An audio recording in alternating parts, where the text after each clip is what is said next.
I'm Sophie and I'm from Hull. Before going to Specsavers, I was having headaches frequently. They wasn't nice to deal with. I didn't know how to deal with them at all. It kind of feels like my head was being squeezed, but at the same time being pushed out from the inside. They stopped me from concentrating. I couldn't really do well in school and I was in pain a lot. They didn't really know what to do. They were just saying, well, you're going to have a paracetamol and try and grin and bear it. It was affecting her lifestyle dramatically.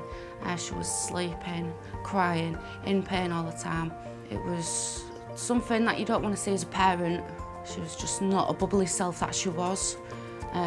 She was just a shell of what she used to be. My grandma and granddad had suggested that I get my eyes tested. Maybe the headaches were related, so that's how I ended up in Specsavers. I'd never really had an eye test before, so I didn't know what was supposed to happen and what wasn't. In the sight test, we had a look at the nerve at the back of her eyes. Both of them were swollen, and that's what made me refer her urgently to the hospital.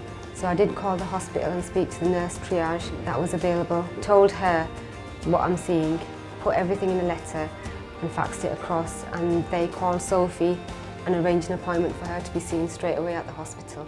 I was diagnosed with IIH, which is idiopathic intracranial hypertension, and it's treated with acetazolamide, which keeps the fluid down, and also a lumbar puncture. Now I'm feeling a lot better. I still get headaches and the painkillers did help with them though, so I think things are going smoother than it could be before. When Sophie's having a tough day, she'll get a pen and paper, she'll get drawing. She likes to draw anime, and also she sits with Merlin, the umbrella cockatoo, on her shoulder. He sits on whichever side. Her pains are like he senses it, and he'll put a wing over her.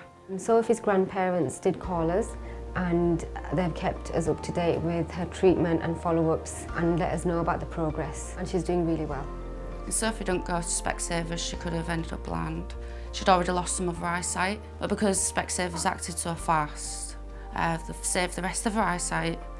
If I hadn't gone to the opticians, I feel like I would have still been complaining of headaches. My eyesight could have been even worse. I'd still be in a lot of pain, and I wouldn't be able to concentrate with anything outside of home. I'd just be sleeping all day trying to cope with it. I'm grateful that the optician could figure out what was going on. To anyone watching, I didn't think there was anything wrong at all at first either, but it shows just how much an optician can do with pictures of the back of an eye. So many things we can pick up in a normal routine checkup. So it's not just checking vision, it's also making sure that your health is good as well. So get your eyes tested, even if it means nagging.